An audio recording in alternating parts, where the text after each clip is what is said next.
You have never once worried about where you'll sleep tonight. Not really. There's a mattress. There's a roof. There's a lock on the door.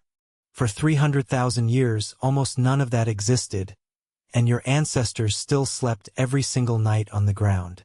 In the open, surrounded by animals that could kill them in seconds. So how did they do it? How did anyone close their eyes in a world with no walls? With the obvious problem. No bed means no protection from the cold, no protection from biting insects, no protection from a predator that smells you the second you stop moving. A modern bedroom solves all three of those problems before you even notice they exist. Strip them away and sleep stops being simple. It becomes one of the most dangerous things a human being can do. So the first thing your ancestors needed wasn't comfort, it was a system. Lynn Wadley, an archaeologist working at Sibudu Cave in South Africa, found that system buried in layers of compressed plant matter dating back roughly 77,000 years. Sedge grass, packed and flattened into bedding. Not random debris, deliberately gathered, deliberately arranged, replaced again and again over generations. Leaves from a tree called Cryptocarya woodii, a plant that naturally repels insects. Your ancestors weren't just lying on grass. They were lying on an early form of bug spray built from the forest around them, thousands of generations before anyone understood what an insecticide even was. Think about what that means. This wasn't instinct. This was knowledge passed down. Someone noticed which leaves kept the mosquitoes away. Someone taught the next person, and the person after that, for tens of thousands of years without ever writing it down. That's evidence of engineering, low-tech, brutally effective engineering. But bedding only solves part of the problem. The real danger wasn't the ground. It was everything that moved on it. A lion doesn't care how soft your sedge grass is. This is where the second piece of the system comes in, the group. Sleeping alone on the savannah was close to a death sentence. Sleeping in a cluster, with a fire at the center and people positioned around its edges, turned the vulnerable body into a watched one. Someone was always closer to waking than you. Someone always heard the thing in the dark before you did. Safety wasn't a wall. Safety was other people breathing near you all night, every night. Now here's where the story gets strange. You'd expect that without electric light, without screens, without any of the things we blame for bad sleep today, ancient humans must have slept like the dead, untroubled hours under the stars. That's the image most people carry around. It's almost romantic. It's also wrong. Jerome Siegel, a sleep researcher at UCLA, ran a study published in the journal Current Biology in 2015 that should have ended that myth permanently. His team studied 3 hunter-gatherer societies that still live without electricity: the Hadza of Tanzania, the San of Namibia, and the Tsimane. Groups separated by oceans, with no shared culture and no contact with each other. If sleep without modern technology had one natural rhythm, you'd expect to see it here consistently across all 3. Here's what they actually found. These groups slept around 6½ to 7 hours a night, almost identical to the average person sleeping in a city today. They didn't go to bed at sunset.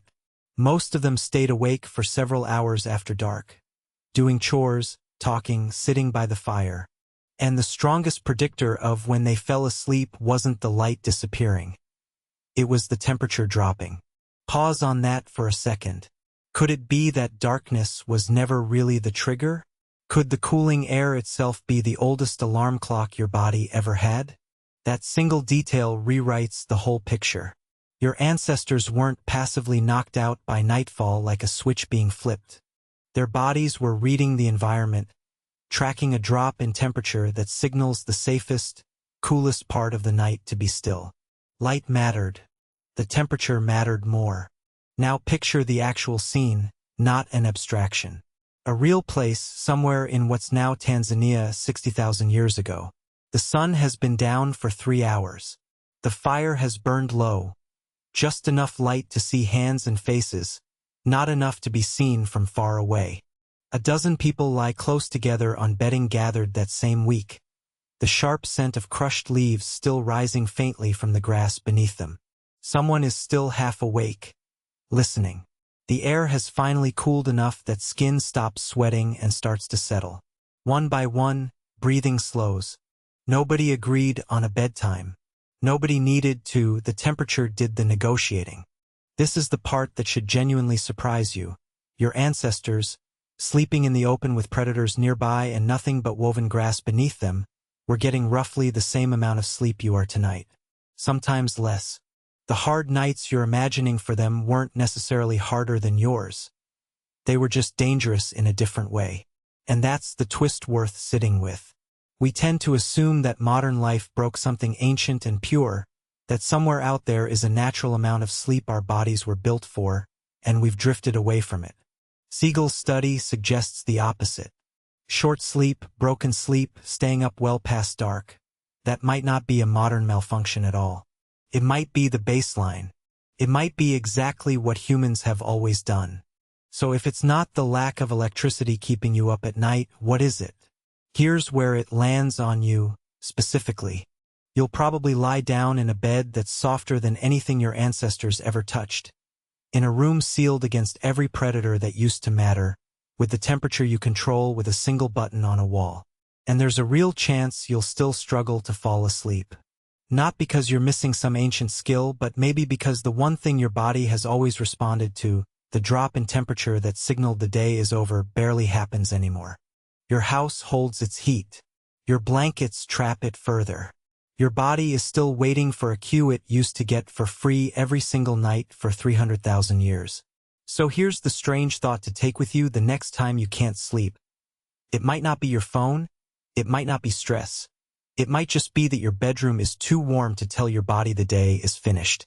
You have never once worried about where you'll sleep tonight. Tomorrow you won't either. But maybe, just for one night, try turning the temperature down before you turn the lights off, and let your body remember a signal it's been waiting on for 300,000 years.